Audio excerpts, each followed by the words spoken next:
Hey guys, tonight we begin with something a little sootier, the grimy gaslit world of Victorian London, a city of grand ambition, industrial marvels, and soul-crushing poverty. This wasn't the London of Sherlock Holmes or Queen Victoria's palace garden parties. This was the London of fog, filth, and foul smells, a place where surviving the day was a small miracle. So, before you get comfortable, take a moment to like the video and subscribe, but only if you genuinely enjoy what I do here.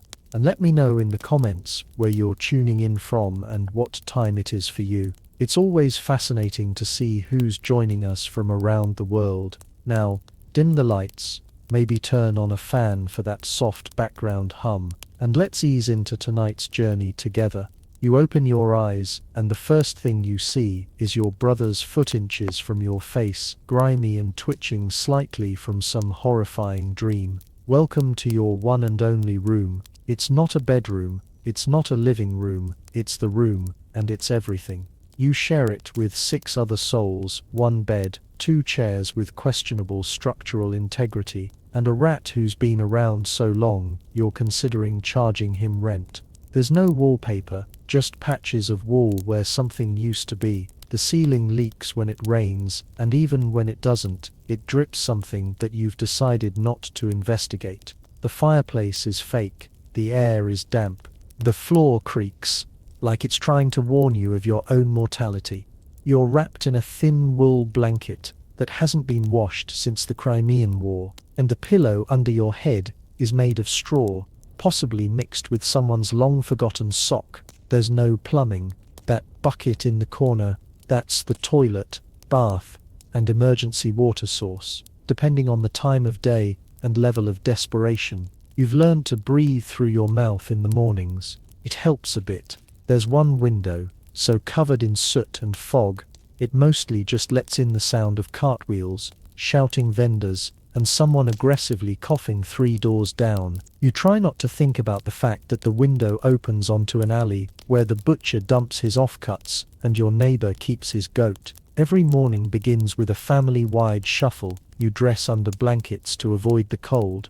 You swap spots around the wash basin like it's a game of musical chairs with fewer prizes, and someone always knocks over the chamber pot. And yet somehow this room is still home. You know which floorboard creaks, which corner drips, and which window pane rattles just before your neighbor yells about his stolen boots. You know the smell, the dust, the strange sense of belonging. But make no mistake, this room isn't comfortable. It isn't cute. It's a place that prepares you for the day outside by making you suffer a little before you even leave. And trust me, the streets won't be kinder. You stumble out the front door, still blinking sleep from your eyes and clutching half a crust of bread, and immediately walk face first into a wall of choking fog. But this isn't the romantic candlelit haze they write about in novels. No, this is London's infamous pea souper, and it's like trying to breathe through a cold stuffed sock. The sky is grey, the street is grey, the air is grey. You can't see the end of your own arm, and you're pretty sure that's a lamp post ahead, or possibly a horse. Could go either way. This fog isn't just weather, it's murderous, formed by the happy marriage of industrial coal smoke and natural mist. It clings to everything, it seeps into your lungs, coats your throat, and gives your clothes that signature London look, soot-streaked and mildly flammable. You cough, everyone coughs. It's part of the local soundtrack. Like church bells and clattering hooves, children hack like lifelong smokers, old men cough so hard they rattle windows, and doctors, well, they recommend moving to the countryside. The smell is a complex bouquet: chimney soot, sewage vapor, horse manure, and last night's overcooked cabbage. If perfume makers bottled this, it would be called All Day Urban Miseries, and it gets into everything.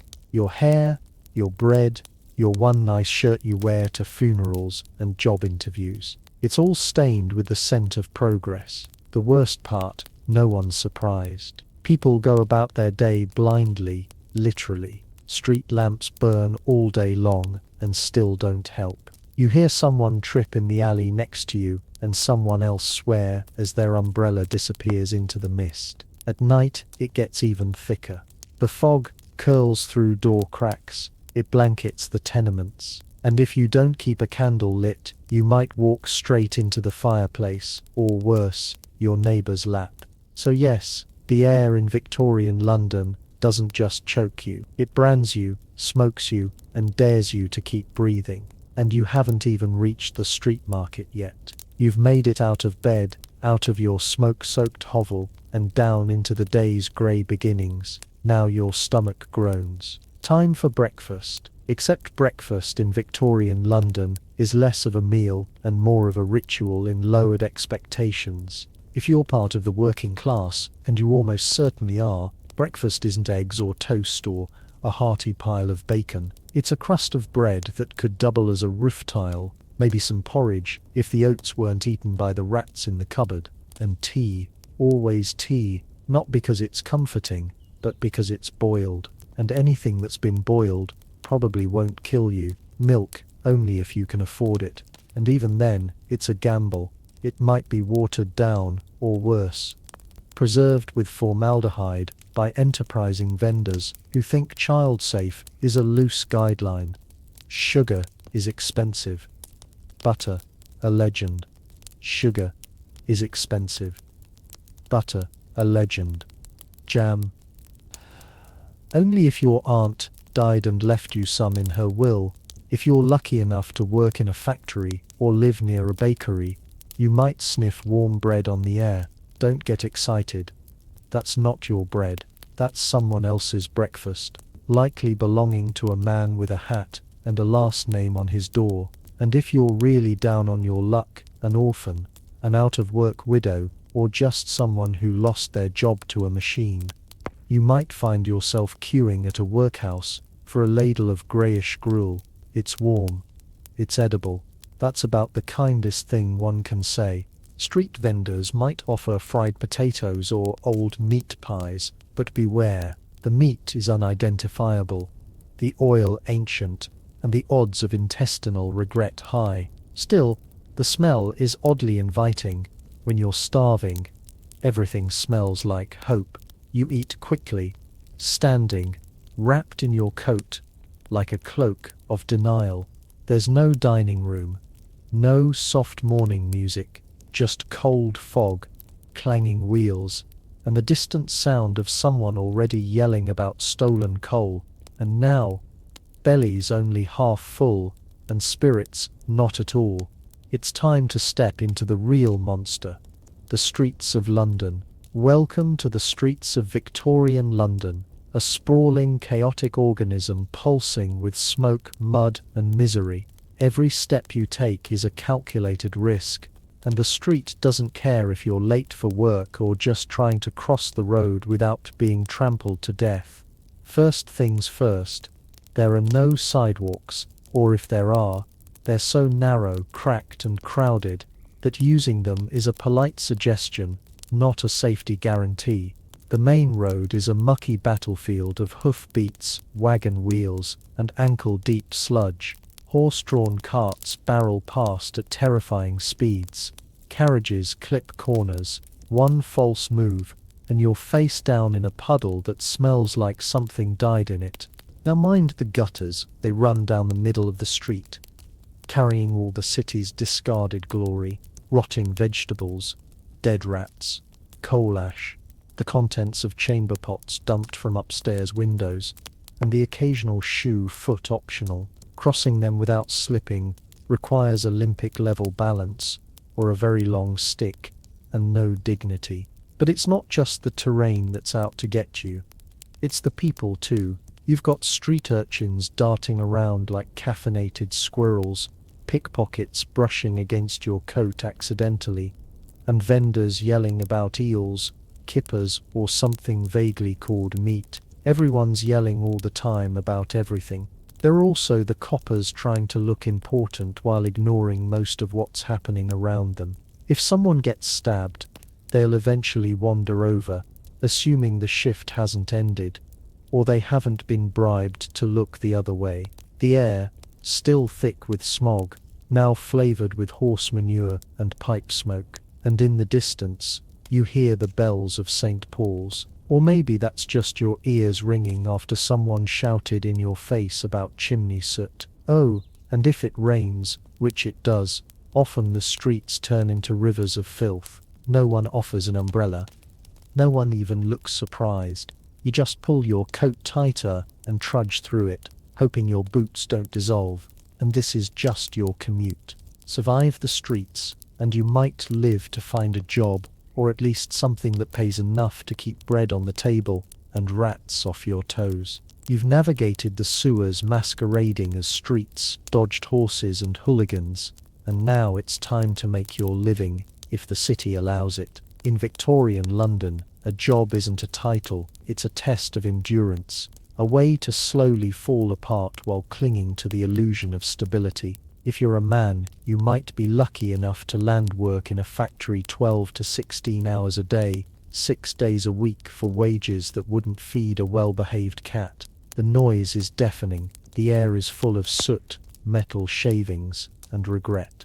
If you lose a finger in the machine, don't worry. There are 20 children lined up behind you, ready to take your spot. Don't fancy machinery. Try bricklaying or hauling coal, or working in the docks where your back gives out by 30 and your teeth fall out by 40, if you live that long. Women, you're scrubbing floors, washing other people's laundry until your hands dissolve, sewing buttons until you forget what daylight looks like, all for pennies. And when those options run out, there's always the street. No sick leave, no safety, and no sympathy. Maybe you're a chimney sweep or a mudlark digging through the Thames at low tide looking for scraps of rope, nails, or bones to sell. The smell is free, the dysentery also included. Or perhaps you've landed in a workhouse, that magical institution where the destitute are helped by being worked to the bone in exchange for food so bland it feels like a punishment. You're not here to thrive. You're here to not die too loudly. Jobs come and go. Illness doesn't. Injury means starvation. There's no workers' comp, no health insurance, and no HR department. Just a foreman yelling at you to lift faster, breathe quieter, and stop bleeding on the equipment. And heaven forbid you complain. There's always someone more desperate behind you, willing to work for even less. Competition is fierce, and compassion is scarce. So yes, you're employed, but don't get too excited. In Victorian London, a job doesn't pull you out of poverty, it just gives you something to do while you're in it. In Victorian London, childhood isn't a time of innocence, it's a short window before your back gives out and your lungs fill with soot. If you're small enough to fit inside a chimney, congratulations. You're considered employable. Forget toys and bedtime stories. By the time you're 5, you're already working. 6, if your parents are merciful, school is a luxury, work is your future and your present. You might be a chimney sweep, crawling through narrow flues, scraping out soot while praying you don't get stuck. If you scream, they'll poke you with a stick.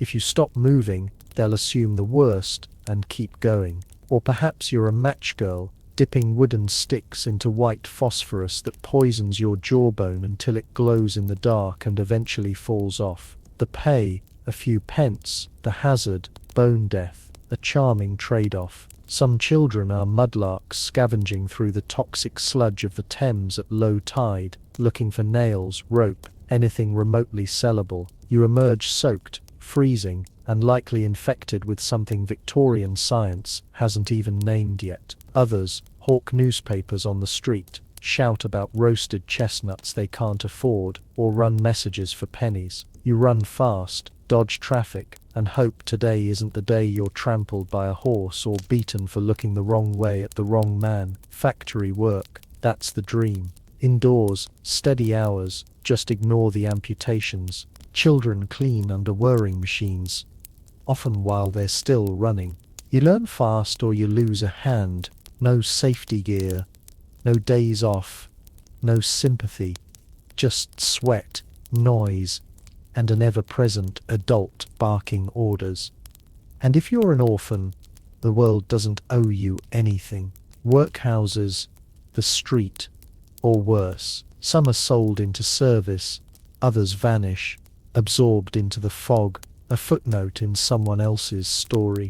In the eyes of Victorian industry, children are cheap, obedient, and disposable. Childhood isn't stolen, it's simply never offered, and yet somehow they survive. They play with scraps, sing songs in alleys, and laugh between shifts, between coughs, because they have to. Because in London, even children are expected to carry the weight of empire on their tiny soot-covered shoulders. If you thought surviving Victorian London was hard as a man, try doing it as a woman. You work all the time. And no, you don't get applause or medals. You get calluses, exhaustion, and a society that expects you to smile while your spine collapses. If you're unmarried, you might be a domestic servant. That means scrubbing floors from dawn till dusk, hauling buckets of coal, blacking the hearth, ironing until your arms ache, and never sitting down unless someone tells you to. You eat last, you sleep in the attic, and if the master gets handsy, well, you should feel grateful, apparently. Married? That's not better. It's double duty. You clean your own home, likely a single filthy room, raise children, usually several, cook with nothing, sew everything, and manage the entire household budget with 3 shillings and a prayer. And then maybe you take in laundry from richer households, boiling, scrubbing, wringing, repeating just to buy bread. Some women become seamstresses, stitching shirts in poorly lit corners for 14 hours a day. It pays pennies. It ruins your eyesight. And if your fingers bleed on the fabric, you lose the job. And then there's the match factories where white phosphorus eats through your jaw quite literally. You start with a toothache and end with a rotting face. Management says it's your fault for chewing gum, when none of that pays enough. Or when you're widowed, orphaned, or just unlucky.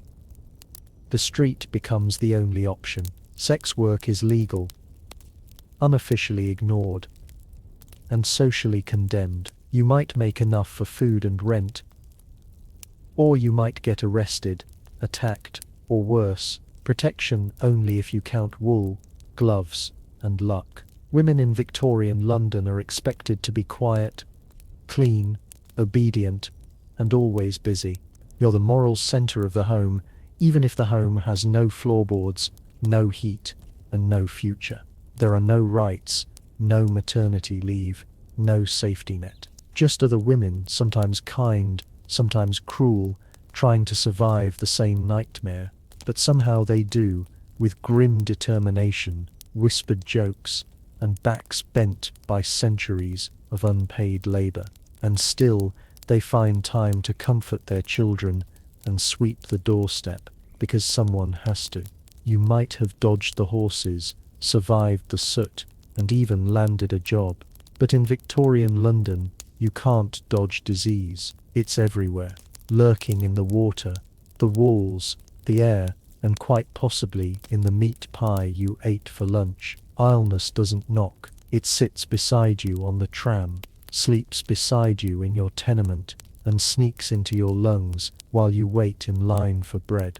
Let's start with the basics. Tuberculosis, or consumption as they called it, because it slowly consumes your lungs, your body, and your will to live. The cough is deep, constant, and comes with blood. Everyone knows someone who has it. Most people just keep working until they drop.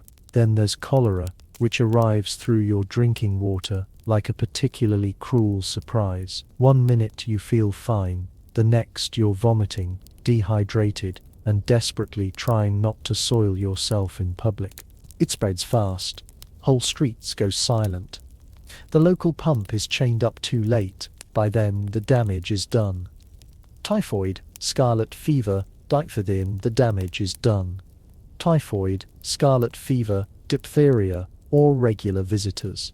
Each has its own personality, but they all share one thing in common. They hit the poor the hardest. If you can't afford a doctor, and you can't, you're left with herbal remedies, homemade poultices, or the magical healing properties of hope.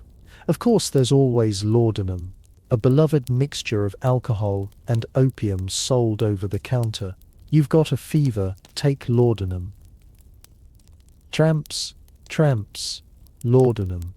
Grieving the death of your 8th child, double dose. You'll still die, but you'll die very relaxed. And what about the doctors? Well, they mean well sometimes, but medicine is still guessing with Latin. Leeches are still in fashion. Surgery is done without gloves. Antiseptics are a twinkle in Lister's eye. Your odds with a street barber aren't much worse. Disease doesn't discriminate. But your living conditions help it choose you faster. No sanitation, no ventilation. 10 people to a room, it's a perfect breeding ground for microbes. Misery and mold. In Victorian London, if something doesn't kill you fast, it will kill you slowly. And if you're somehow still upright, time to refill your water. You're sweating through your soot-stained shirt, your lips are dry, and your throat feels like it's been sandpapered by coal dust. Chime. For a drink, sure, but in Victorian London, water isn't your friend. It's a loaded pistol with a porcelain handle. Let's start with the Thames, the lifeblood of the city. It's also the toilet, the industrial dump, the animal graveyard, and just for good measure, the city's main drinking water source. Imagine a stew of rotting vegetables, chemical runoff, dead dogs, human waste, and expired fish flowing right past Westminster. Now, pour a cup and say, cheers. Don't worry, the water company says it's filtered. That means it's passed through a mesh of gravel, wishful thinking, and possibly someone's old boot. If you live in a working-class neighborhood, your tap might come from a public pump down the street, which you share with 200 neighbors and 3 nearby factories. And the worst part, you might not even know it's deadly until it's too late. Cholera loves bad water, so does typhoid. They swim freely through the pipes like microscopic sharks. Whole families are taken out within days. A shared bucket, a misused chamber pot, a splash from the wrong pump, and your headline material, if you're lucky. Bathing. Now that's adorable. Most people don't have bathtubs. If you're middle class, you might share one with the family once a week. If you're poor, it's a tin tub in the kitchen once a month, if that. And the same water might double as laundry rinse, dishwater, or a place to soak your aching feet. Phew, Shedin is creative. The government starts installing sewers eventually, thanks to the Great Stink of 1858, when the smell from the Thames was so horrific that Parliament fled the building. It took stench to make change. Until then, you boil your water when you can, or drink beer, the safe Victorian beverage for children and adults alike. Weak, warm, and slightly fizzy with salvation. So yes, in Victorian London you can die from a glass of water. The trick isn't just avoiding thirst, it's avoiding where the thirst takes you. You've tried honest work. It's long, filthy, and barely pays enough to buy yesterday's bread. The water might kill you, the factory definitely will, and the rent collector doesn't take IOUs, so what's left? Crime. And in Victorian London, it's not just an act, it's a career path. Start small, maybe you're a pickpocket or a dipper, as the slang goes. You blend into crowds near the markets, bump someone gently, and vanish with a pocket watch or coin purse. Charles Dickens made Oliver Twist famous, but the real-life versions didn't get musical numbers. They got sent to Newgate Prison, or shipped off to Australia. If you're a woman, you might become a fence, buying and reselling stolen goods in back alleys under layers of shawls and misdirection. Or maybe you run a twilight house where pickpockets drop their loot before the bobbies come sniffing. Feeling bold, become a Costa swindler, selling bruised fruit or watered down milk from a rickety cart, disappearing before complaints catch up. Or try your hand at forgery, card tricks, or the always popular 3-card Monte, a fast-talking scam with a faster getaway. And if you've really got guts, there's always burglary. Break into a warehouse, a merchant's shop, or if you're desperate, a church. You might find something valuable. You might also find a constable with a billy club and no bedtime. The police force exists, but they're underpaid, undermanned, and often 2 steps behind. Plus you can bribe the right officer if you know the system. And let's face it, you probably do. Crime syndicates in London were shockingly organized. Some had territories, code words, and full recruitment pipelines. Then there's the resurrection men, body snatchers, who dig up fresh graves to sell corpses to medical schools. It's gruesome. It's illegal. It pays better than sewing buttons. Of course, the consequences are real. Get caught, and you could be flogged, branded, jailed, or worse, transported to a penal colony. But if the alternative is starving on a cold street, well, risk has a certain appeal. Because in Victorian London, morality comes second to hunger. Crime isn't the opposite of work. It is work, and for many, it's the only job that hires. Let's say you've caught something. A cough, a fever, maybe your leg's been run over by a delivery cart. Time to see a doctor. Good luck, because in Victorian London, medicine is less healing science and more creative improvisation with sharp metal. Doctors are out there, sure, some even wear coats, but unless you're wealthy, your first stop isn't a physician. It's a chemist, where the cure for every ailment is a small bottle of laudanum, opium, in liquid form. Ideal for anything from a sore throat to existential dread. It won't cure you, but you'll stop caring. Can't afford a chemist.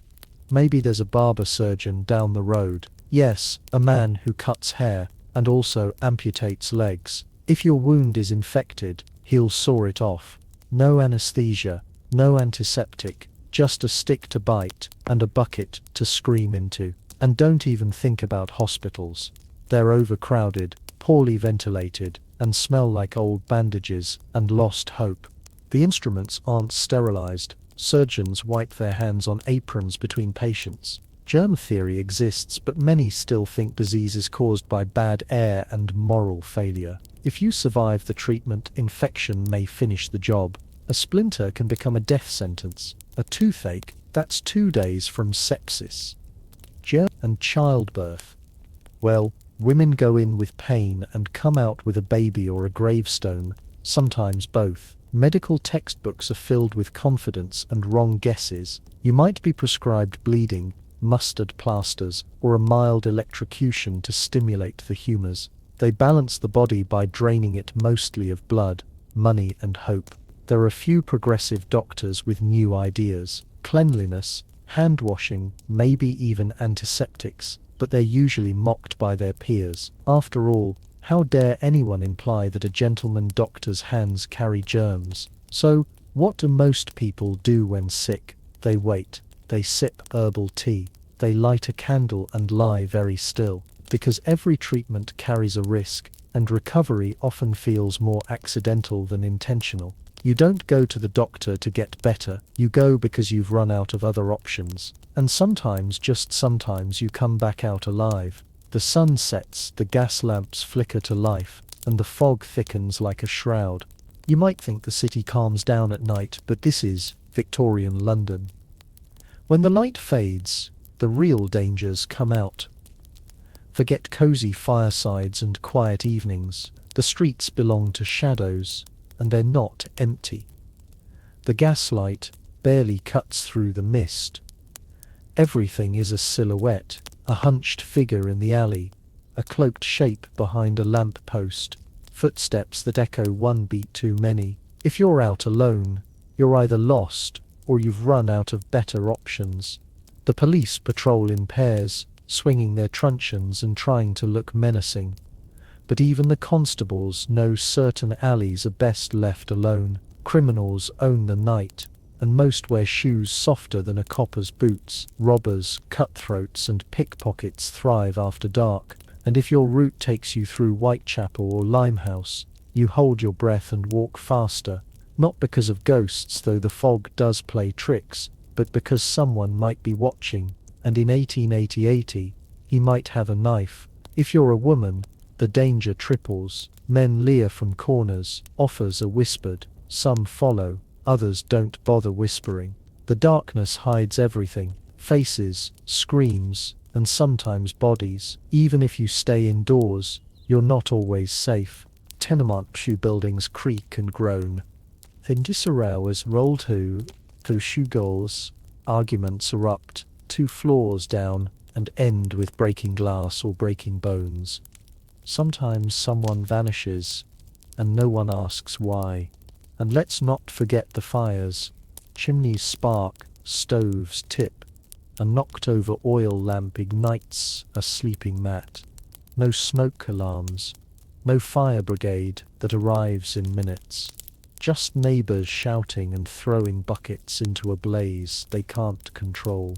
If you must venture out, you carry a candle or a lantern, and hope the flame doesn't blow out in the wind, or worse, draw attention. Because in Victorian London, night isn't rest, it's risk. The poor don't sleep peacefully. They sleep light, one eye open, one ear tuned to the creak of stairs. And for many, morning is just something to survive to. The morning arrives, or at least you assume it does, because in Victorian London, light isn't so much seen as guessed at through the thick, suffocating smog. It rolls in like a living thing, a grey, greasy mist made of coal, smoke, fog, chimney ash, and the weary sighs of 1,000 overworked boilers. It wraps around buildings, slinks into cracks, and settles in your lungs like a squatter who refuses to leave. You cough again. You never really stopped. And the smog irritates your throat, clings to your skin, and makes your eyelashes feel sticky. Everyone coughs. It's part of the daily soundtrack, along with the church bells, the clip-clop of hooves, and someone yelling about turnips. You wipe the windows. The cloth comes away black. You wash your hands. The water turns grey. Your clothes, no matter how often they're scrubbed, always smell faintly of smoke and despair. Even your curtains are stained with soot. Even your curtains are stained with soot. They hang heavy and stiff, like they've seen too much. You think about opening the window. Then you remember what's outside. More smoke, more filth, and the smell of 12 chimney fires fighting for dominance. The worst of it. This is normal. Londoners live in a permanent twilight. The sun is a rumour. People squint to read. Children grow pale. Plants on windowsills die of asphyxiation. And don't even think about drying laundry outside unless you enjoy wearing soot-stained shirts with a hint of arsenic. During the infamous Great Smogs, the air becomes so dense that you can't see your own feet. People get lost walking home. Omnibuses crash. Boats collide on the Thames. In 1873, one fog lasted for 5 straight days and left over 270 people dead. The city barely noticed. The poor, of course, get it worse. Their fires burn cheap, dirty coal. Their walls are thin, their lungs weaker. Children wheeze through winter like old dogs. If you reach adulthood without bronchitis, consumption, or mysterious blackened phlegm, you're a miracle. And yet you go on. You light the stove. You step outside. You pretend not to taste the air. Because in Victorian London, the smog never ends. It just waits for you. You'd be forgiven for thinking Victorian London was all soot, sickness, and screaming. And mostly you'd be right. But even in the dirtiest corners, under the weight of poverty and fog, something human still flickers. Because kindness, oddly enough, survives here too. Though you often have to squint to see it. You might spot it in the shared loaf of bread passed quietly between neighbors when one family runs out before payday, or in the woman who gives her last halfpenny to a barefoot child with bloodied feet. There's no reward, just a nod, and maybe a smile, rare and precious. Even in the darkest places, the tenements, the alleys, the workhouses, people look out for each other. Not always, not perfectly, but often enough to prove that the city hasn't broken them completely. A mother shares her hot brick on a freezing night. A chimney sweep helps a new boy not get stuck on his first climb. A dying man gives his boots to someone who still has the strength to work. These aren't grand gestures, they're small, quiet, but they matter more than gold in a place where hope is a rationed luxury. The pubs help too, they're loud, smelly, overcrowded, and absolutely essential. It's where people gather to sing, to joke, to drink away their bruises and their sorrows. You might not afford meat, but you can share a laugh over watery ale. Even the street performers, the penny dreadful sellers, the blind fiddler at the corner, they all form a kind of patchwork comfort. Kindness here isn't naive, it's practical, it's born of shared suffering, because when the system forgets you, when the rich pretend you don't exist, your only safety net is each other. And so despite everything, the filth, the fever, the fog, people still love, still marry, still raise children, still hope, because if you can find kindness in the gutter, a warm hand in the cold, a crust of bread, a half-hummed lullaby, then maybe the city hasn't won. Not yet. So, after all this talk of choking smog, rats in the walls, toxic water and toothless chemists prescribing opium for a broken leg, ask yourself honestly, would you survive Victorian London? Probably not. Let's be clear. This wasn't a city built for comfort. It was built on coal, sweat, and the crushed spines of the working poor. Every day was a battle against hunger, against disease, against landlords, factory foremen, constables, and the constant creeping sense that the world had forgotten you. Modern luxuries, soap, antibiotics, light switches didn't exist. There were no social safety nets, no universal health care, no days off, just another fog-choked morning where your goal was simple. Don't die before supper. You'd miss things like toilets, toothpaste, tap water that doesn't try to kill you. You'd wonder why everyone stares at you for brushing your teeth or asking about vegetables. You'd miss showers. Oh, you'd miss showers so much. And yet, people did survive. Somehow, they endured. Not because they were superhuman, but because they had no other choice. They formed unions. They raised families. They organized strikes, wrote novels, played music on street corners, and clung to hope like it was the last piece of bread in the pantry. They laughed, yes, even in the fog. They found love in crowded slums, sang lullabies over screaming children, and danced in pubs after 16-hour shifts. They weren't just victims, they were tough, resilient, and painfully human. You probably wouldn't last a day, and that's not an insult.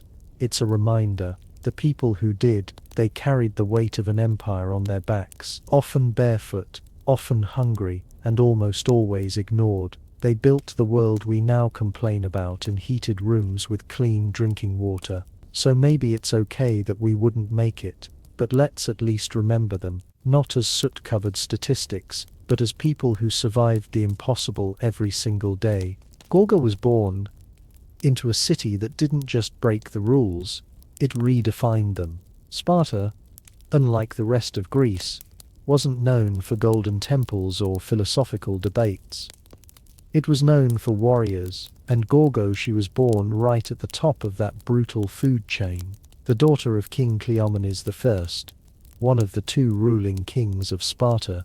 From the moment she took her first breath, Gorgo's life was already political. She wasn't some ornament to be married off for alliances. In Sparta, women could own land, speak in public, and be educated.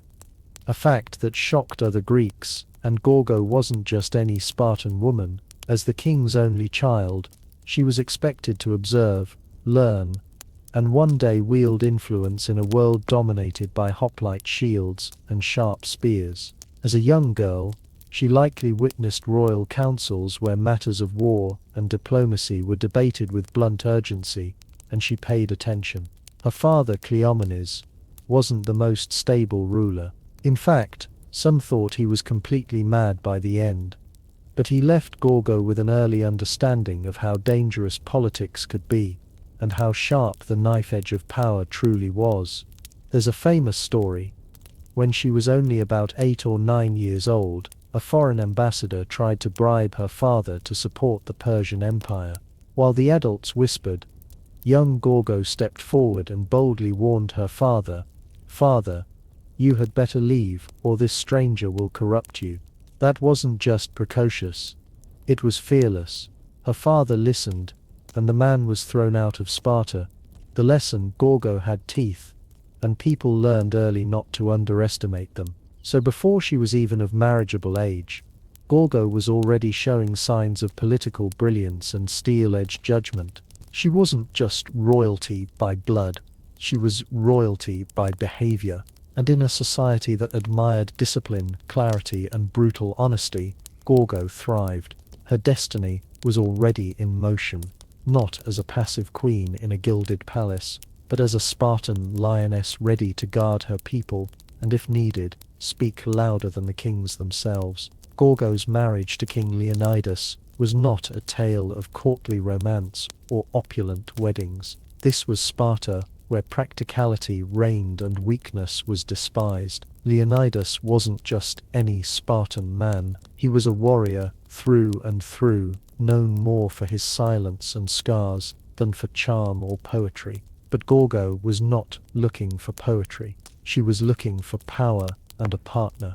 By marrying Leonidas, she became queen. But unlike queens elsewhere in Greece, Gorgo didn't fade into the background. There were no secluded women's quarters for her, no endless weaving by candlelight. Spartan queens were expected to speak, to advise, to stand beside their kings as intellectual equals, and Leonidas knew exactly who he had married. Gorgo was clever, fiercely loyal to Sparta, and utterly unafraid to speak her mind, even to him. Their partnership was built on mutual respect. In the famously terse style of their people, they likely spoke few words, but every word counted. Gorgo, raised in the fire of politics since childhood, likely advised Leonidas on diplomatic tensions, Persian threats, and internal Spartan rivalries. While other Greek women were hidden from public life, Gorgo helped shape Spartan policy from within the palace walls and beyond. One of her most legendary moments came during the build-up to the Persian invasion. As tensions with Xerxes grew, Leonidas prepared to march north with his small army of 300 Spartans.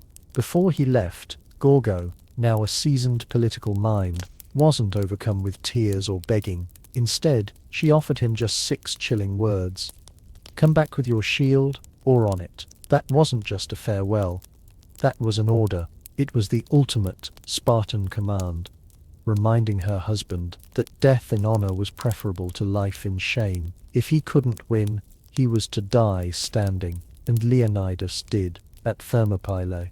He and his 300 fell to the last man, buying precious time for Greece to rally.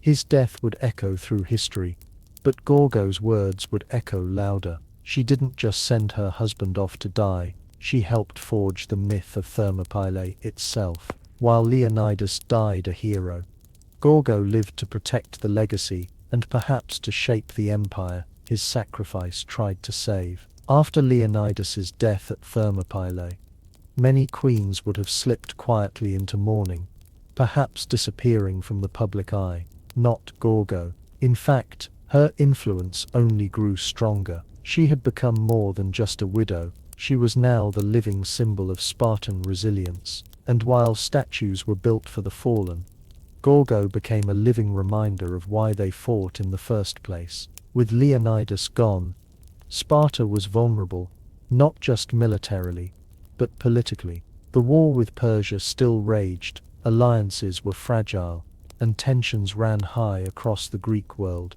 In this chaos, Gorgo acted as both guardian and strategist. Though we don't have detailed records of her day-to-day political maneuvers, Several ancient sources, including Herodotus, make it clear. When matters of diplomacy or internal threat arose, Gorgo was consulted. She wasn't just included, she was trusted. One story tells of a hidden message sent to the Spartans on a wooden tablet. The text had been scraped away and replaced with wax to disguise its contents. A warning about Persia's coming invasion. The men of the Spartan court were baffled, but Gorgo, calmly assessing the strange tablet, instructed them to scrape off the wax. Beneath it, the original message revealed the dire news. Gorgo had solved a diplomatic riddle that could have cost Sparta everything. Her insight likely saved thousands of lives. But Gorgo's genius wasn't just in puzzles. She understood the fragile web of alliances that held the Greek city-states together, and the threat that Persian gold posed to it. While Athens and other cities were notoriously vulnerable to bribes, Gorgo's sharp warning from childhood still applied.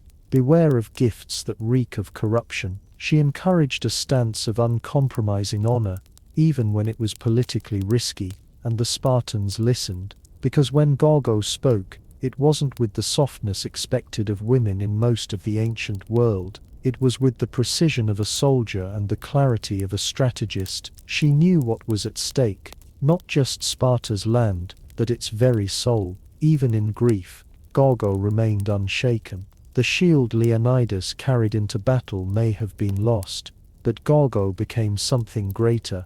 To understand Gorgo's significance, you have to understand what it meant to be a woman in Sparta, and how Gorgo took that already rare privilege and amplified it into something nearly legendary. Spartan women were unlike any other in the ancient world. While Athenian women were confined to the home, barred from politics and barely educated, Spartan women were trained to be physically strong, mentally sharp, and socially assertive. This wasn't just cultural flair, it was survival strategy. Spartans believed that strong women produced strong sons, so girls ran, wrestled and trained alongside boys in their youth. They were expected to be healthy, confident, and unafraid to speak blunt truths. But Gorgo wasn't just one of many tough Spartan women. She was the finest example of what Spartan womanhood could be. She was known not just for her wisdom, but for her razor-sharp wit. There's a famous anecdote where a foreign woman asked her,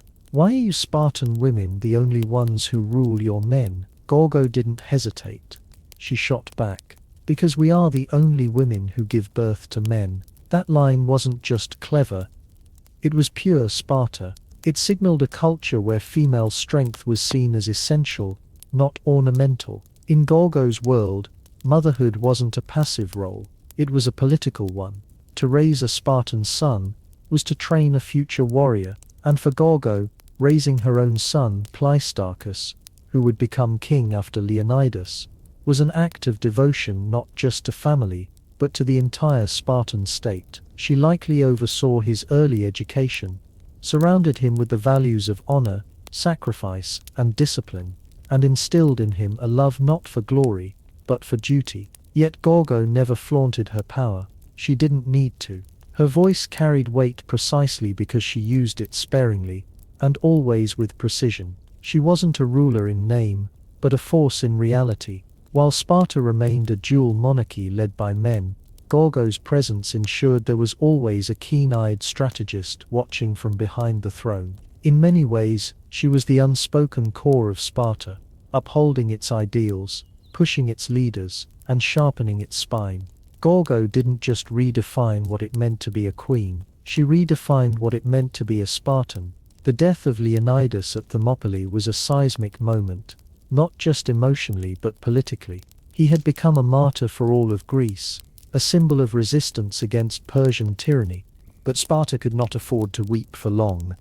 War was still raging, and the decisions made in the months that followed would determine the fate of the entire Greek world. And while Gorgo held no official rank, her influence didn't vanish with her husband's body. With her son Pleistarchus still a minor, a regency had to be established.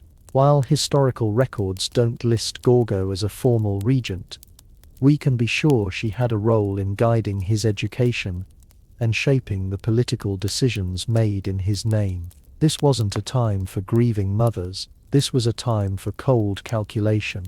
The Persian threat was still looming, and Greece was deeply divided. Athens wanted to fight on sea, Sparta on land. Unity was fragile. It was likely during this critical period that Gorgo became something of an unofficial advisor to the Spartan Gerousia, the Council of Elders. She understood both Persian cunning and Greek pride, and more importantly, she understood how to balance Spartan honor with practical survival. Sparta could not afford to be reckless, nor could it afford to look weak. Gorgo had seen what unchecked ambition did to her father Cleomenes, and she had learned how to walk the tightrope of power.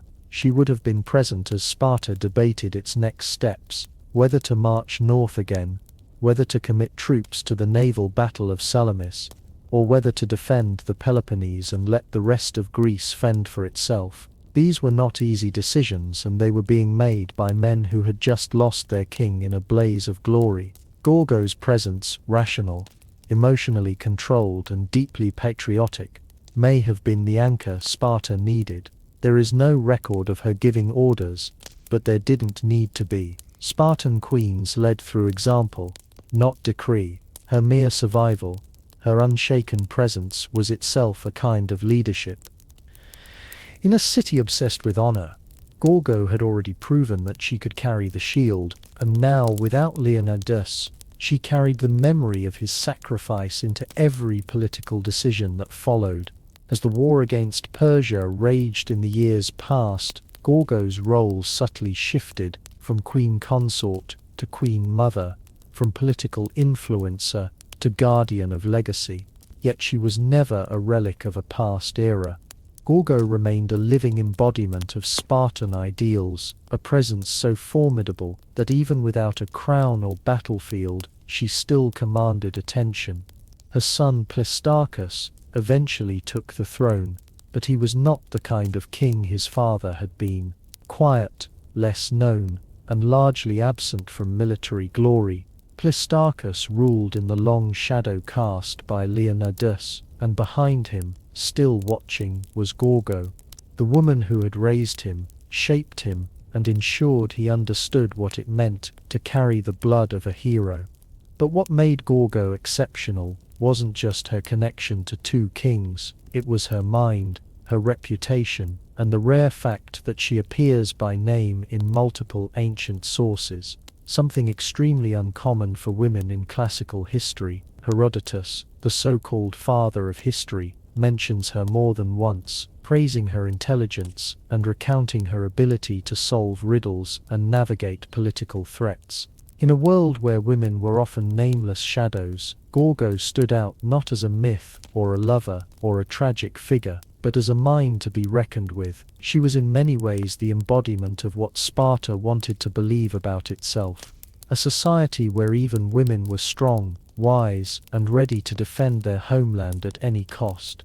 Gorgo didn't need to fight with a spear. She fought with words, with counsel, with unwavering resolve. Her contributions weren't made on dusty battlefields, but in war councils and private conversations, in raising a king and keeping a nation emotionally intact during its darkest hours. Even centuries later, her name remains one of the few ancient Spartan women preserved by history, not because she was a queen, but because she was impossible to forget. In an age when the achievements of women were easily erased, Gorgo's intellect, sharp tongue, and political bravery left a mark too deep to wash away. She didn't inherit greatness. She carved her own version of it, and Sparta, brutal and uncompromising as it was, loved her for it. Sparta prized few things: silence, strength, and discipline. But Gorgo managed to make her voice one of its sharpest weapons. She didn't speak often, but when she did, her words were remembered for centuries. She was living proof that in a culture where words were precious, the right ones could echo louder than shields clashing in battle. Gorgo was a master of Spartan wit, a form of verbal warfare all its own. She didn't use metaphors or flowery speeches. She used the truth delivered like a knife to the heart of pretense. One of her most quoted responses came when a foreign woman asked, "Why are Spartan women the only ones who rule your men?" Gorgo's reply was legendary: "Because we are the only women who give birth to men." The line wasn't just a jab, it was a manifesto. In 6 words, she summarized the entire Spartan worldview and female empowerment the way only a Spartan could, with blunt, blistering pride. She used language like a general uses tactics. When she exposed the bribe attempt to her father as a child, she didn't stammer or plead. She issued a warning.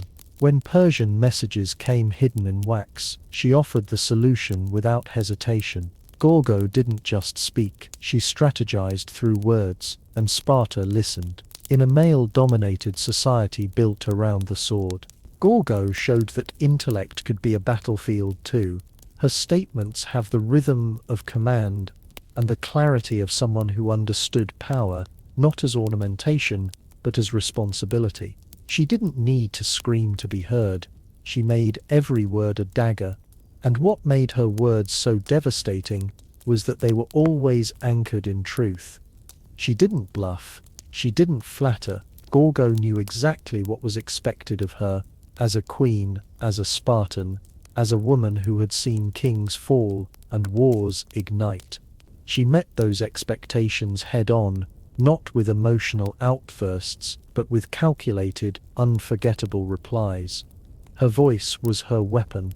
Her intellect was her armor, and while many queens are remembered for their tears or their beauty, Gorgo was remembered for what she said and for never saying anything she didn't mean. In Sparta, that was the highest form of respect anyone could earn. Gorgo's later years were spent in a city that never softened. Unlike other Greek polis that evolved into cultural centers, Sparta refused to compromise its militaristic identity. It remained rigid, proud, and dangerously insular. And Gorgo, still standing tall amidst its stone and bronze, witnessed the long consequences of Leonidas's sacrifice, not only for Sparta, but for Greece itself. The Persians were eventually repelled, yes, but victory came at a price.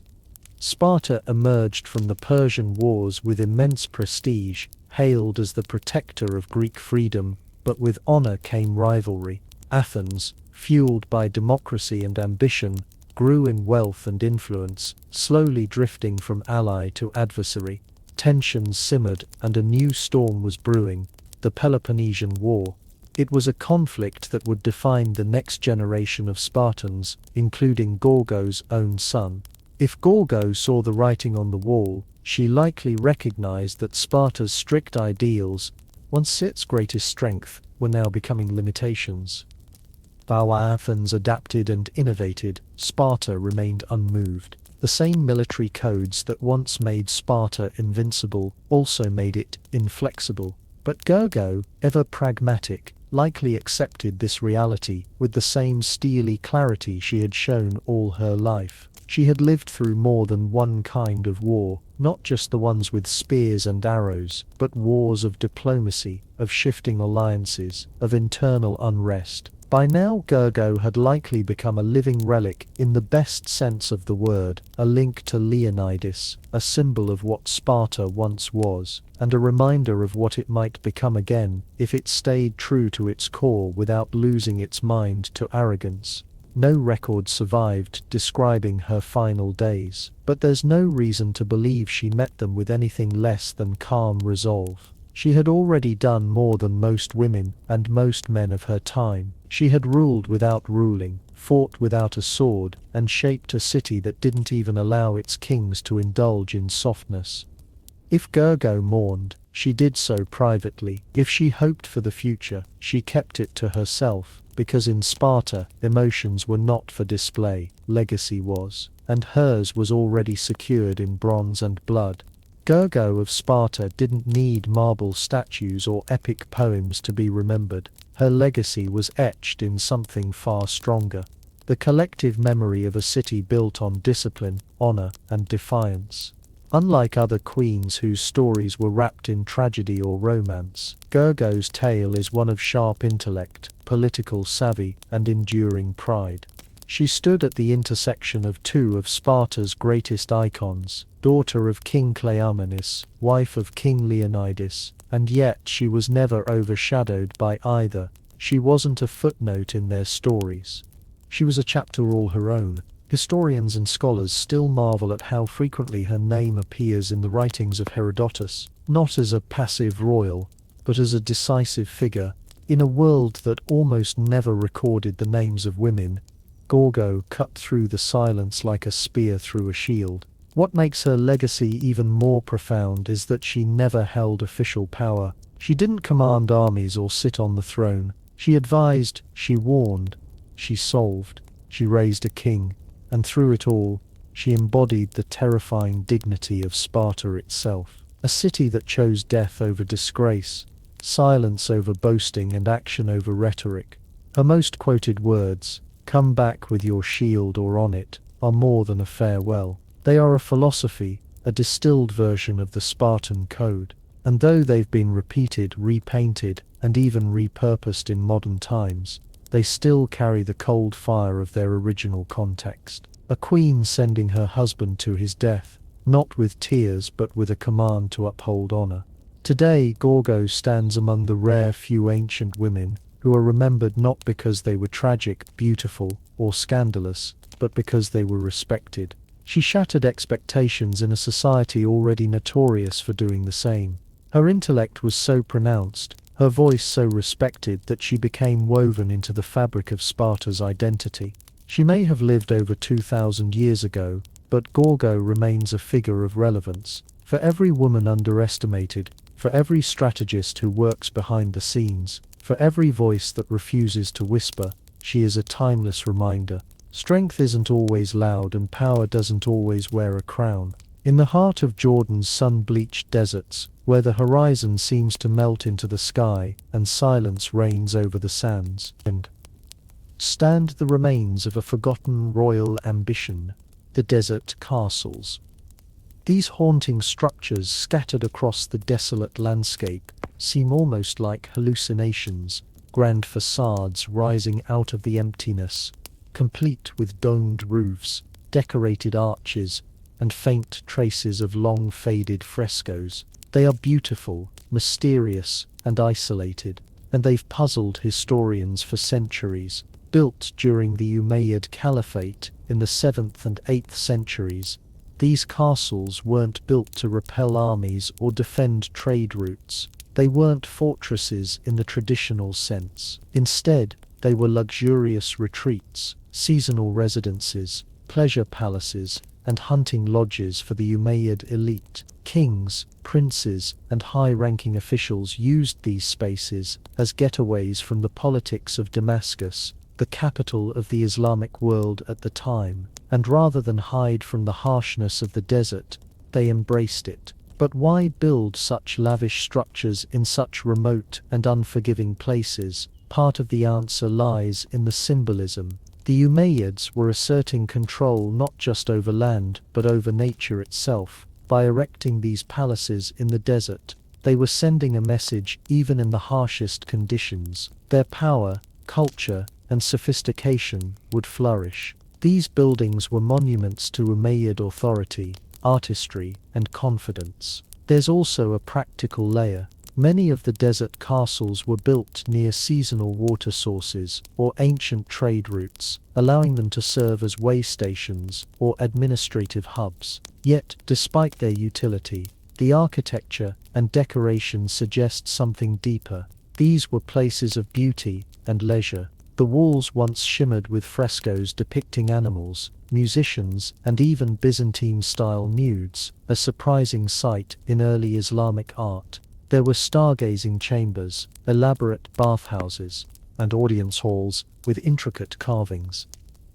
Today, many of the desert castles lie in ruins, partially buried by the sand they once defied. But even in decay, they tell a story of a time when the desert was not a place to escape, but a place to transform. In these silent stones, the Umayyads left behind more than architecture. They left an echo of empire, ambition, and oasis-born luxury.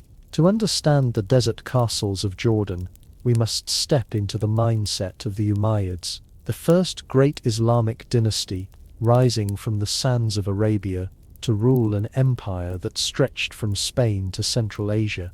Their capital in Damascus pulsed with political power, but the Umayyads were still very much products of their tribal nomadic roots. The desert wasn't something to be avoided, it was their origin story, the crucible that had shaped their ancestors. And so, instead of leaving the wilderness behind, they brought civilization into it.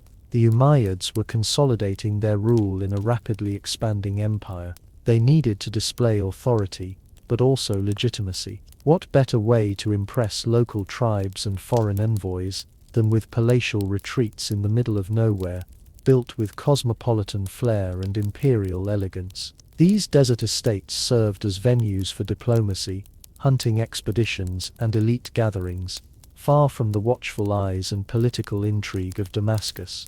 But these weren't crude hunting lodges, they were sophisticated, often blending Roman, Byzantine, and Persian architectural influences. The Umayyads had inherited the architectural vocabulary of the lands they conquered, and they weren't afraid to mix styles. Some of the castles featured mosaics of grapevines, fountains framed with Corinthian columns, and frescoes filled with mythical creatures. This eclectic blend of East and West sent a clear message.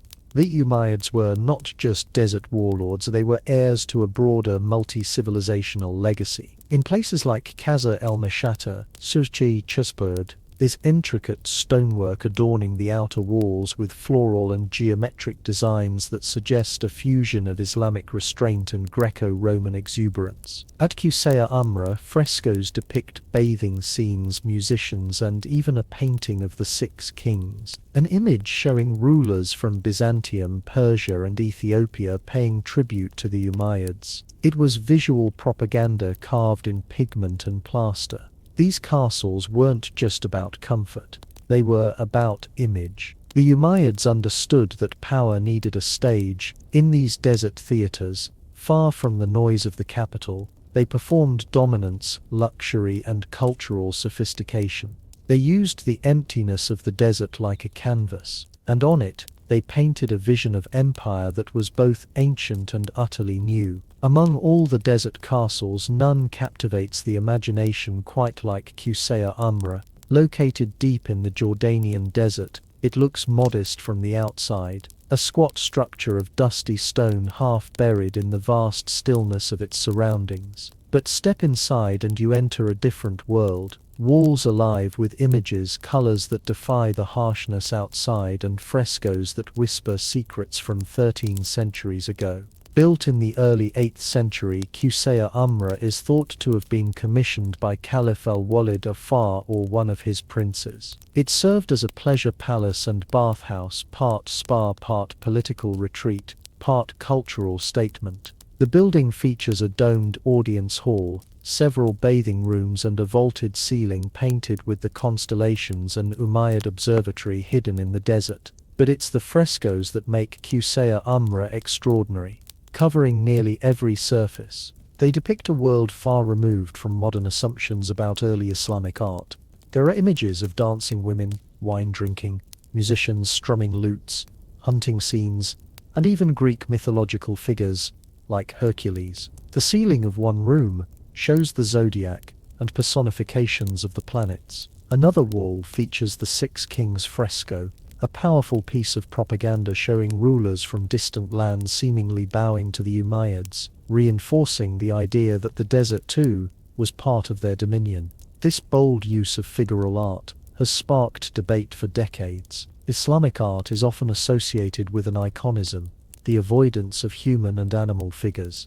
But Qusayr Amra proves the early Islamic world was far more complex. The Umayyads weren't just building religious spaces, they were creating secular ones, where luxury, astronomy, and power could mingle in visual celebration. And yet, time has taken its toll. Many frescoes are faded, their colors dulled by centuries of wind and heat. but restoration efforts have helped preserve their haunting beauty. Today, Qusayr is a UNESCO World Heritage Site, a rare glimpse into the Umayyads' intimate, hedonistic, and politically charged vision of rulership. In the middle of a dry, empty plain, Qusayr still whispers of courtly songs, hot baths, and starry ceilings. It is not just a building, it is a desert dream painted in defiance of time. Qusayr rises like a mirage from the desert plains east of Amman, a massive symmetrical box of limestone and precision. From a distance it looks like a military stronghold, thick walls, narrow slits resembling arrow loops, and no visible entrance from three sides. But here's the twist. Qusayr isn't a fortress, at least not in the traditional sense. Its secrets lie not in warfare, but in its puzzling design and uncertain purpose. This desert structure is one of the best preserved Umayyad castles. Yet, scholars remain divided over what it actually was. Despite its fortress-like appearance, there are no real defenses, no battlements, no water source, and no evidence of a standing garrison. The narrow slits may have let in light, but they wouldn't have stopped attackers. So why the armored disguise? The prevailing theory is that Qasr al-Qarana served as a caravanserai, a roadside inn for traders, travelers, and diplomats crossing the desert. Its 60 or so rooms arranged over 2 floors around a central courtyard could easily accommodate guests, servants, and animals. It may have also functioned as a meeting point for tribal leaders, a space for the Umayyad administration to exert influence over the Bedouin tribes who controlled the routes of the desert. Inside the structure reveals more subtle sophistication. There are vaulted ceilings, decorative niches, and even traces of plasterwork. The second floor features rooms that may have been used for gatherings or negotiations. Private enough to conduct business, but grand enough to impress. Some of the graffiti etched into the walls suggest literate guests from diverse regions, offering clues to its wide usage. Qasr al-Qarana feels like a riddle built to look like a fortress, but behaving like a salon. Its very ambiguity may have been intentional. In a time of expanding borders and political uncertainty, appearances mattered. The structure signaled strength, stability, and hospitality all at once. Today, visitors can walk through its echoing corridors, peer out through the narrow windows, and imagine what deals, arguments, and alliances once echoed within. It is a castle of shadows and subtlety, more diplomatic chessboard than battlefield. In the emptiness of the Jordanian desert, Qasr al-Qarana stands not as a monument to war, but as a stage for politics and pageantry. Qasr al-Mashata may be ruined today, but even in its fragmented state, it dazzles with ambition. Located just south of Amman, this Umayyad palace was never fully completed, yet its unfinished bones still whisper of imperial dreams. Among all the desert castles, Qasr al-Mashata is perhaps the most architecturally elaborate, and its surviving facade is one of the finest examples of early Islamic stonework in existence. What immediately strikes visitors and historians is the extraordinary stone relief that once adorned its southern facade. Carved with geometric patterns, floral motifs, and stylized animals, the wall is a stunning fusion of Byzantine, Sasanian, and early Islamic artistic traditions. It's a visual manifesto of the Umayyad identity, powerful, cultured, and inclusive of the civilizations it had conquered or inherited. Ironically, much of the facade isn't in Jordan anymore. In the early 20th century, the Ottoman Sultan gifted part of it to the German Kaiser. Today, the largest surviving portion resides in the Pergamon Museum in Berlin, a fragment of desert glory displaced into European marble halls. But even without it, the ruins at Mashata remain remarkable. You can still see the carefully arranged foundations, the outlines of a grand courtyard, and hints of the richly ornamented entrance hall. So, what was Qasr al-Mashata meant to be? Most scholars believe it was intended as a winter palace, not just a retreat. but a royal statement. Its scale and artistry suggest it was meant to impress visitors, perhaps foreign dignitaries or tribal allies. The palace would have featured audience halls, private quarters, courtyards, and even a mosque, all part of a self-contained oasis of power in the desert. But then construction abruptly stopped. Some say the death of Caliph Al-Walid II, who commissioned it, led to its abandonment. Others point to structural issues or shifting political priorities. Whatever the reason, Chatter was left incomplete, its vision frozen mid-dream, and yet the ruin still commands respect.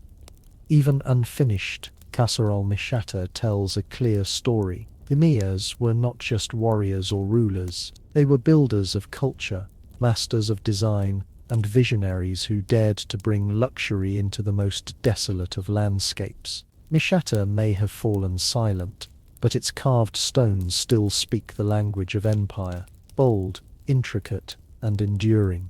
It might seem strange at first, elaborate bathhouses in the middle of the desert, but for the Umayyads, hammams were more than just places to wash. They were spaces of ritual, relaxation, diplomacy, and even celestial contemplation. Scattered throughout the desert castles of Jordan, these bath complexes stand as testaments to how the Umayyads brought civilization and comfort into one of Earth's most unforgiving environments. Take Qusar Amra for example.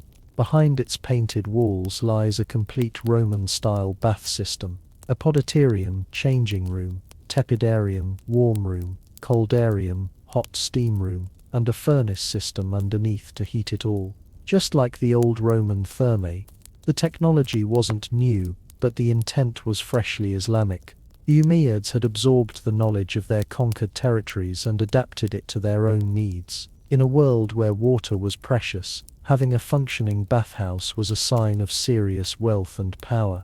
It demonstrated the caliphate's ability to manipulate nature, not just survive it. Bathing wasn't just hygienic, it was social. Here, rulers and courtiers could relax, host tribal leaders, or discuss matters of state away from the prying eyes of the court. It was intimacy wrapped in ceremony. And then there's the art. In the steam-filled walls of these hammams we find frescoes that challenge expectations, zodiac signs, planetary figures, bathing women, musicians, hunting scenes. The ceilings in some bathhouses even resemble ancient planetariums, especially in Qusar Amra, where constellations are meticulously painted across the dome.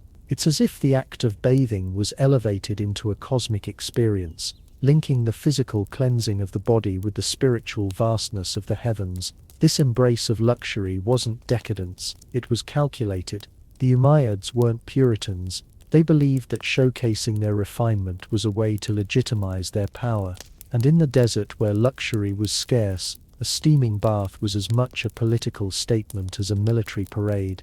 These hammams tucked inside lonely palaces offered not just water but culture, places where sand gave way to steam, and where the stars above were mirrored in painted ceilings below. They remind us that even in exile from the capital, the Umayyads lived not with austerity, but with elegance and intention. One of the most mesmerizing and overlooked aspects of Jordan's desert castles is how many of them seem designed not just for comfort or politics, but for the stars. In a time before telescopes and apps, the night sky was both map and mystery.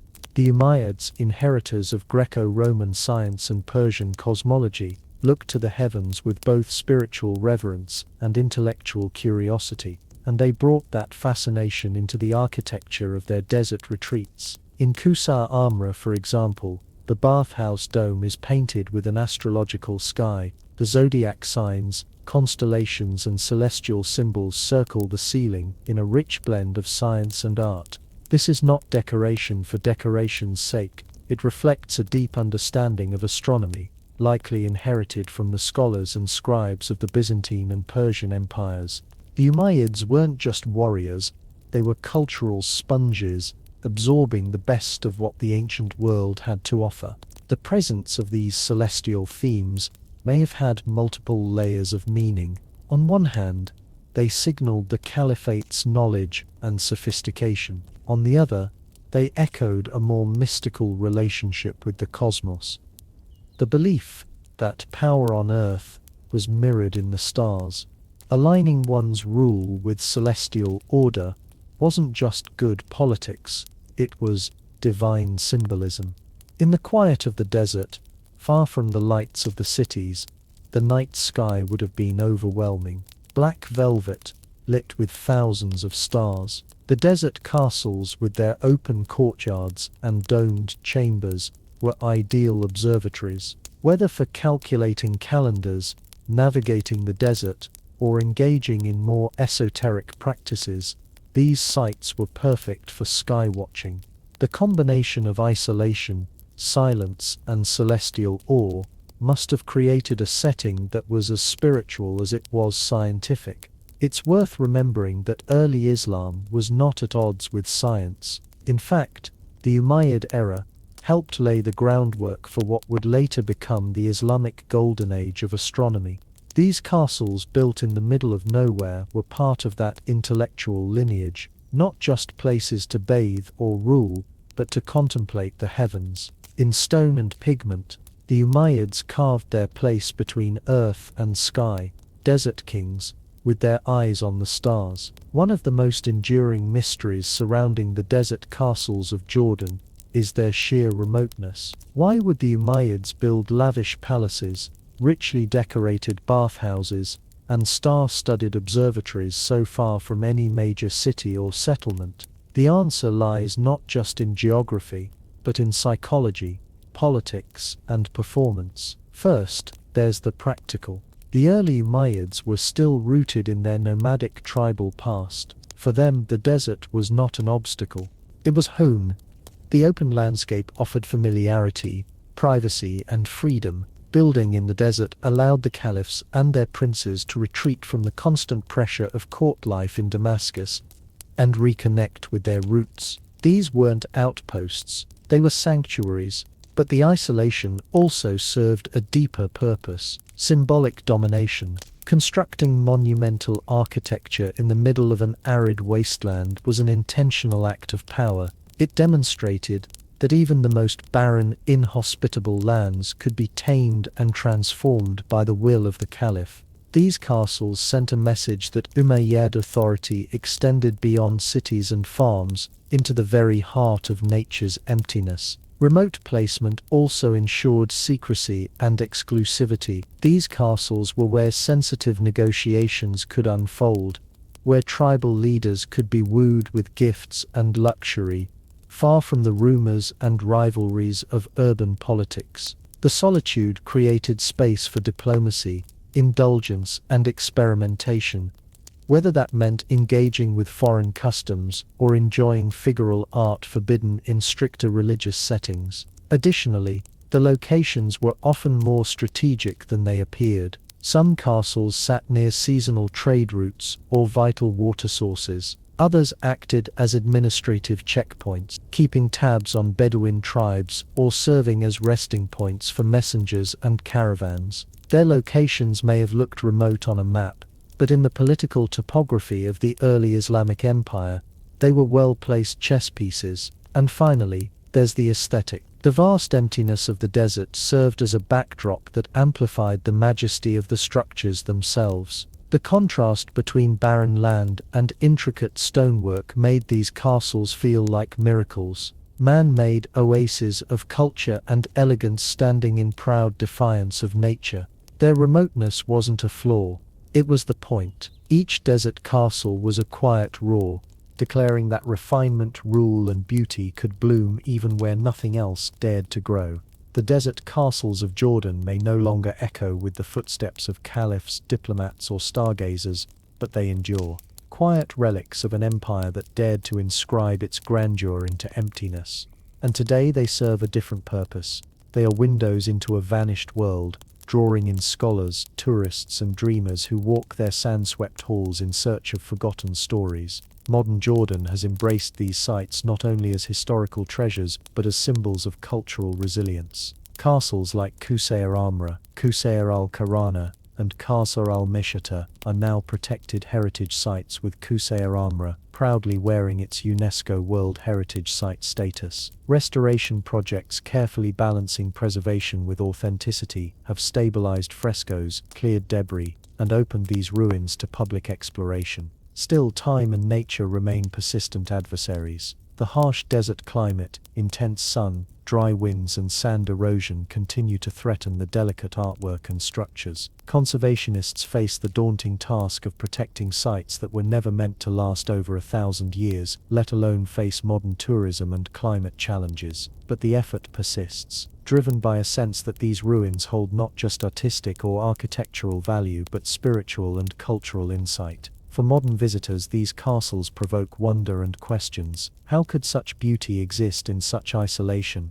What does it say about the nature of power, art and survival? Walking through Kusaya Amra's painted chambers or gazing through the narrow windows of Qasr al-Karana, one is struck not by decay, but by the persistence of memory. And in a broader sense, the desert castles remind us that the early Islamic world was far more diverse, creative and open than often portrayed. These structures challenge assumptions about art in Islam, about luxury in the desert, about the boundaries between East and West. They reveal a dynasty that was at once rooted in tradition and hungry for innovation.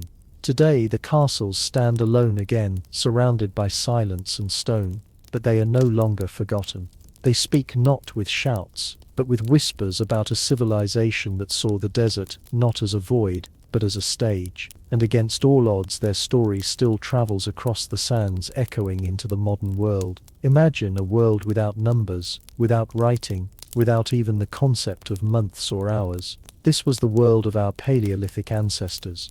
Yet even then, time moved and people noticed. Before there were calendars, timekeeping devices, or even language to describe it, early humans tracked time by watching nature. The rhythm of the earth, its light, its seasons, its sky was their only clock. The most obvious cycle was the day itself. Sunrise and sunset divided time into light and dark, but beyond that, humans quickly learned to observe the moon. Its phases were consistent and dramatic, a glowing disk, growing, shrinking, and disappearing with eerie regularity. The moon became the first timekeeper, dividing life into repeating units that would later inspire the idea of months. In fact, the word month itself comes from moon. To early humans, a full lunar cycle, about 29.5 days, meant far more than a pretty light in the night sky. It was a guide for hunting, planting, gathering, and preparing for what came next. But the moon wasn't alone. Shadows changed length throughout the year. The position of the sun at sunrise shifted along the horizon, and certain stars only appeared during specific seasons. Over generations, communities began to notice these patterns and, more importantly, to pass them on. This knowledge wasn't just observational, it was sacred. Understanding time meant understanding the gods, the land, and life itself. Ancient people carved notches into bones, painted symbols on cave walls, and aligned stones with the sun's rising point during solstices.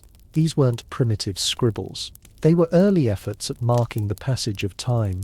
Some of the oldest known calendars come from 30,000 years ago. Antler bones with carved tally marks, possibly tracking moon cycles or menstrual cycles, both deeply tied to survival and fertility. In the absence of clocks, early humans lived in tune with nature's cues. Time was not abstract, it was the breath of the earth. It told you when to move, when to hunt, when to hide, and when to hope. Before time had numbers, it had meaning, and before it had names, it had stories etched in stone, passed by firelight, and guided by the heavens above. For ancient humans, the moon wasn't just a source of light, it was a clock written in the sky. Its phases were predictable and mesmerizing, waxing crescent to full moon, then waning to darkness before the cycle began again.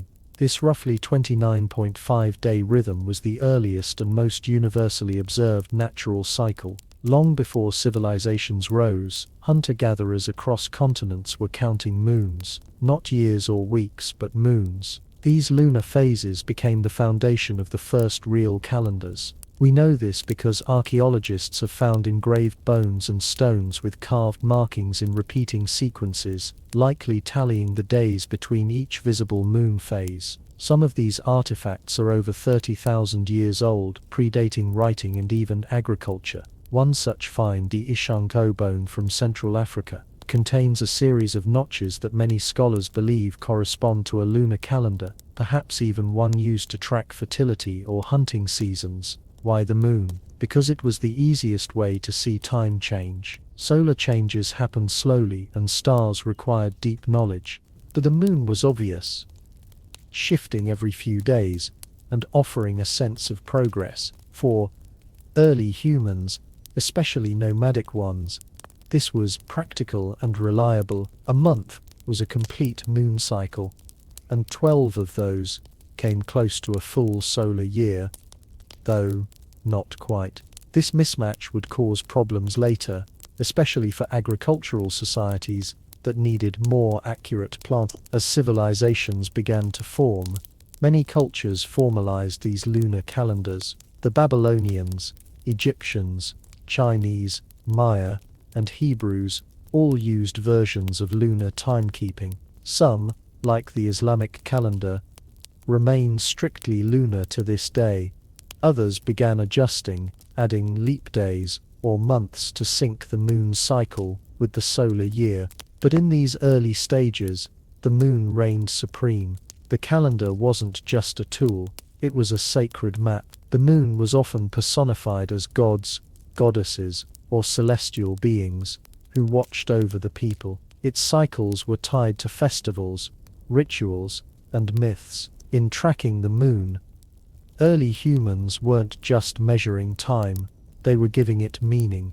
The moon taught us to count, and in counting, we began to understand time, not as an endless blur, but as something that could be held, named, and passed on. As human societies evolved from nomadic bands to settled agricultural communities, the moon alone was no longer enough. Farming required more than knowing when a month had passed. It demanded precise awareness of the seasons, when to plant, when to harvest, when rains would come, or frost would return. And for that, early humans turned to the sun. Unlike the moon, the sun's movements were subtle, stretching across the horizon over the course of a year. But those who observed patiently began to notice a pattern. The sun did not rise and set in the same place every day. At certain times of year, what we now call the solstices and equinoxes, the sun reached key turning points. These became cosmic anchors, marking the longest and shortest days, and the times when day and night balanced perfectly. Ancient people began to build solar calendars, not with ink, but with stone. The most famous example is Stonehenge in England. Though its exact purpose remains debated, its alignment with the summer and winter solstices is unmistakable. On those days, the sun rises or sets perfectly in line with specific stones. In a world without clocks, this was breathtaking precision. Similar alignments appear across the globe, in the Nabta Playa stone circle in Egypt's desert, in Chaco Canyon in North America, and in the temples of Machu Picchu. These weren't random. They were built by sky watchers who connected celestial events with agricultural cycles and religious rituals. For these ancient societies, the sun was more than a giant torch. It was divine. Many cultures worshipped solar deities, Rhine in Egypt, Inti in the Andes, Surya in India. The return of the sun after the longest night was often cause for celebration, symbolizing rebirth and continuity. These festivals, aligned with solar events, eventually formed the backbone of early religious calendars. Tracking the sun required patience, architecture, and spiritual vision. It meant observing not just 1 month at a time, but a full solar year, mapping the sky, recording the horizon, and marking time with permanence. Where the moon gave us motion, the sun gave us structure. Through stones and shadows, humans began to bind the heavens to the earth. And in doing so, time was no longer just a cycle. It became a calendar carved into the land, aligned with the stars and wrapped in the sacred. For early civilizations, tracking time wasn't just about agriculture or seasons, it was a spiritual act.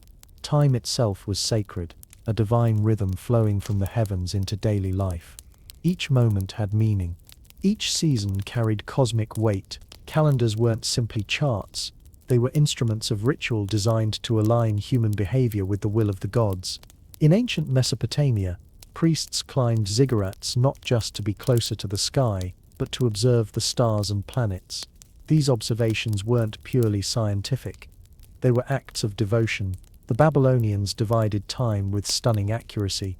A 7-day week, a 360-day year, and even a base 60 number system that still influences how we measure minutes and degrees. But this wasn't about efficiency, it was about order. By measuring time, they were mirroring the divine structure of the universe. Egyptians took it even further. Their calendar, one of the most advanced in the ancient world, was tied closely to the Nile and the rising of Sirius, the brightest star in the sky. When Sirius reappeared at dawn, it signaled the flooding of the Nile, a life-giving event. That celestial moment marked the start of the Egyptian New Year, a celebration tied to fertility, rebirth, and the favor of the gods.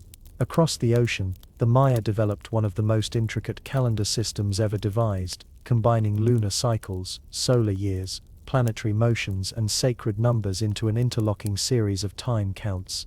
Their Tzolk'in calendar tracked a 260-day spiritual cycle, while the Hab tracked the 365-day solar year. Time for the Maya was not linear. It was cyclical, divine, and deeply bound to prophecy and ritual. Every moment had a spirit. Every date had a destiny. Festivals, sacrifices, coronations, and even wars were timed to coincide with celestial rhythms. Kings were crowned not just when politically convenient, but when the stars aligned. To ignore the calendar was to invite chaos, not just in the fields but in the cosmos.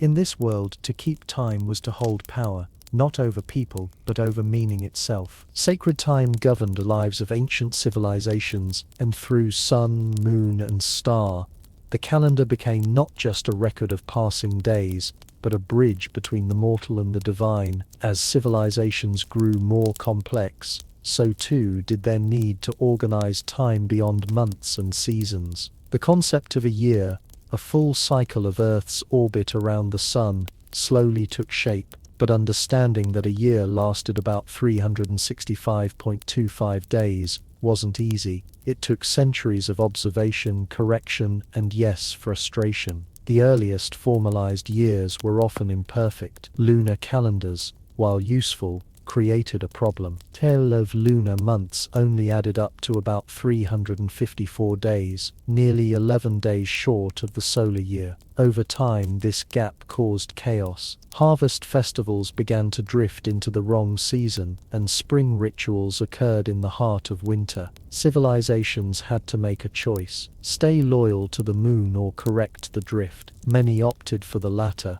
The Babylonians created a lunar calendar that added an intercalary month every few years to realign the calendar with the seasons. The Egyptians, however, took a bolder step. They abandoned the moon entirely and adopted a solar calendar. 365 days divided into 12 months of 30 days, with 5 extra days tacked on at the end. This was revolutionary and incredibly accurate for its time, but the Egyptian year still lagged behind the true solar year by a quarter of a day. Over centuries, this caused a noticeable drift. New Year festivals fell later and later. Enter the Romans, who inherited both Egyptian and Greek timekeeping and attempted to clean it up. Their early Roman calendar was a confusing blend of lunar months and political manipulation. Months were added or removed based on political needs, causing enormous inconsistencies. It wasn't until Julius Caesar introduced the Julian calendar in 45 BCE that things changed. Advised by the Alexandrian astronomer Sosigene, Caesar implemented a 365-day year with a leap day every 4 years, accounting for that pesky extra quarter day. It was a monumental fix, and the first truly solar calendar to gain widespread use across an empire. The idea of a year became not just a tool for farming, but for taxation, governance, military campaigns, and religious observances. The calendar now shaped empires. The invention of the year was humanity's triumph over chaos, a decision to place order on the swirling sky. And once we'd named the year, we began to measure everything within it, giving history its rhythm and civilization its pulse. With the year defined, humanity's next challenge was to break it down, to carve the vast stretch of days into manageable, meaningful chunks. This gave rise to months and weeks, two inventions that added rhythm to our timekeeping and stitched the fabric of daily life into something predictable and sacred. Months at their root come from the moon. Most ancient societies initially based their calendars on lunar cycles, the 29.5-day rhythm between full moons. 12 of these created a lunar year totaling roughly 354 days. But since this didn't align with the 365-day solar year, societies began to manipulate the system, adding leap months, adjusting day counts, or switching entirely to solar-based months like the Egyptians and later the Romans. The Romans are largely responsible for the names and shapes of the months we use today. Their early calendar started in March and months were named after gods like Martius for Mars, numbers September for 7, and later emperors July for Julius Caesar, August for Augustus. Through political reforms, most notably Caesar's Julian calendar, the 12-month solar calendar became standardized with months ranging from 28 to 31 days. But what about the week? That strange 7-day unit that doesn't neatly divide a month or a year. Its origins are more mystical than astronomical. The Babylonians, fascinated with the number 7, derived it from the 7 visible celestial bodies: the Sun, Moon, Mars, Mercury, Jupiter, Venus, and Saturn. They assigned each day to a planet, a practice that influenced later Greek and Roman naming systems and survives today in many languages. The Jews solidified the 7-day week through religious tradition.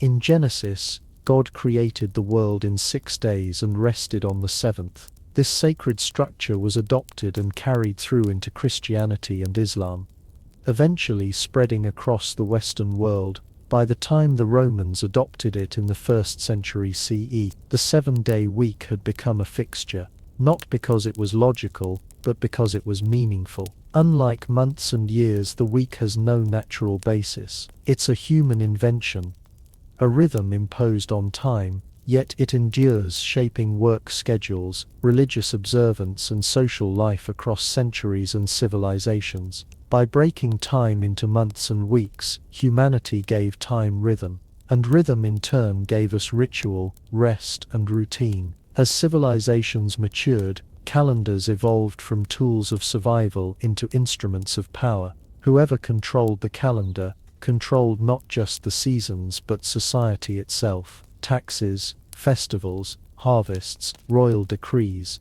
and even war campaigns were governed by the date. Calendars became political tools, religious statements, and cultural weapons used to shape identity, unify empires, and reinforce authority. In ancient Rome, Julius Caesar's reform of the chaotic Roman calendar wasn't just a bureaucratic fix, it was a statement. The new Julian calendar, introduced in 45 BCE, imposed order over disorder. It allowed the Roman Empire to synchronize administration across vast territories from Britain to Egypt, and with July renamed in Caesar's honor, the calendar itself became a monument to his legacy. Later, Augustus Caesar followed suit, naming August after himself and adjusting its length to equal July because no emperor wanted his month to be shorter than his predecessors. In Rome, even time had to flatter power. Meanwhile, in China, imperial dynasties created calendars tailored to the reigning emperor's mandate. The Chinese calendar, a sophisticated lunisolar system, wasn't just practical, it was symbolic. When a new emperor rose, a new calendar cycle often began, reinforcing the idea that he had inherited the mandate of heaven. The calendar reflected cosmic harmony and the emperor's place within it. The Islamic calendar, established during the reign of Caliph Umar in the 7th century CE, began with a political and spiritual event. The Hijra, or Prophet Muhammad's migration from Mecca to Medina. Unlike solar calendars, it remained purely lunar, making religious festivals float through the seasons. That fluidity, however, became a unifying thread, tying Muslims across different regions and climates to the same spiritual timeline. Even in medieval Europe, calendars became battlegrounds for authority. The church aligned saints' days and religious festivals with pre-existing pagan cycles to ease conversion. Time itself was baptized. The calendar didn't just tell people what day it was, it told them how to behave. Calendars weren't neutral. They were curated by those in charge, defining when debts were due, when armies marched, when gods were honored, and when history began. From emperors to priests, kings to astronomers, the right to mark time became a form of dominion. Because to shape the calendar was to shape reality itself, to make your story the rhythm of everyone else's life. By the 16th century, time itself had drifted out of sync. The Julian calendar, once a masterpiece of Roman engineering, had slowly lost accuracy. It miscalculated the solar year by about 11 minutes annually. A small error that over centuries added up. By the 1500s, the spring equinox, which once fell around March 21st, had crept backward to March 10th. For a church that depended on precise dates to celebrate Easter, this was a theological crisis. Enter Pope Gregory XIII, who in 1582 launched the most significant calendar reform in history, the Gregorian calendar. Guided by Jesuit astronomers and mathematicians, the Pope's solution was both simple and radical. To realign the calendar with the actual solar year, 10 days were dropped. October 4th, 1582, was immediately followed by October 5th. Time itself was rewritten, but the reform didn't stop there. Gregory's team also revised the leap year rule. The Julian calendar added a leap day every 4 years, but that was too generous. The new rule kept the leap year every 4 years, unless the year was divisible by 100, unless again it was divisible by 400. So 1600 was a leap year, but 1700, 1800, and 1900 were not. This corrected the long-term drift and brought the calendar's accuracy within 26 seconds per year of the solar cycle. Still, adoption wasn't immediate or universal. Protestant and Orthodox nations viewed the Gregorian calendar with suspicion, seeing it as a Catholic power play. England didn't adopt it until 1752, by which point the gap had grown to 11. Russia didn't switch until after the Bolshevik Revolution in 1918. The result, for centuries, dates could differ drastically between countries. Imagine two people celebrating New Year's 2 weeks apart in neighboring lands. Despite resistance, the Gregorian calendar eventually became the global standard, not because of religion, but because of practicality. As science, navigation, commerce, and international diplomacy grew, the world needed a shared system of time. The Gregorian calendar was simply too precise, too useful to ignore. This wasn't just a correction, it was a revolution in how humanity experienced time. With the stroke of a papal pen, the world's days were recalibrated and modern timekeeping was born. In the end, the Gregorian reform did more than fix Easter. It aligned the human clock with the celestial one, once again making time a dance between heaven and earth. Today, the calendar feels ordinary, something printed on smartphones, office walls, and kitchen magnets. But behind its grids and numbers lies a legacy, thousands of years in the making, a journey from sacred ritual to mechanical precision. From observing the stars to syncing with satellites, timekeeping, once the domain of priests and astronomers, is now a global system, standardized, regulated, and relentlessly ticking. We now use the Gregorian calendar almost universally.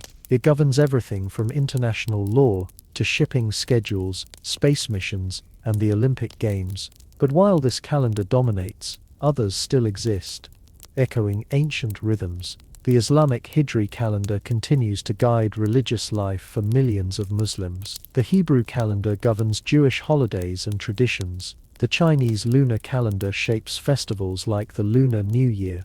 In India, regional calendars coexist alongside the Gregorian one. Humanity didn't abandon its diversity.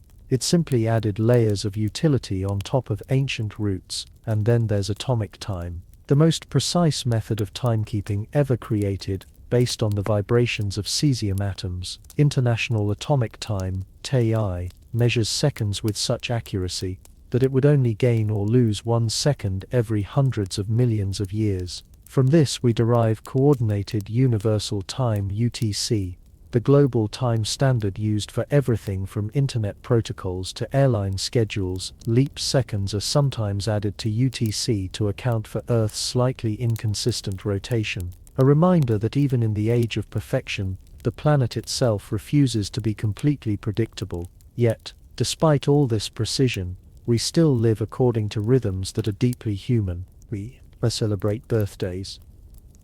We look forward to the weekend. We count down to midnight on New Year's Eve, hearts full of hope, just as ancient people once watched the horizon for the return of the sun. The calendar in its modern form is both tool and tradition. It keeps airplanes from colliding, yes, but it also reminds us when to gather, when to rest, and when to remember. Behind its cold efficiency lies the same desire that drove our ancestors to carve notches into bones and align stones with the sky. The yearning to understand our place in time. In measuring time we measure ourselves, past, present, and the dreams that await tomorrow.